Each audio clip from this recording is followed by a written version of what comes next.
देखिए कैसे ये पक्षी मछलियों को पकड़ने वाले जाल में फंस गया है।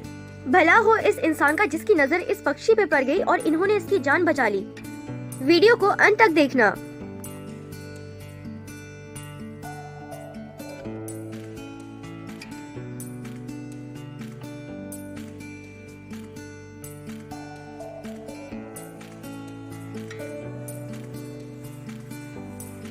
वीडियो को लाइक और चैनल को सब्सक्राइब कर दीजिएगा। धन्यवाद।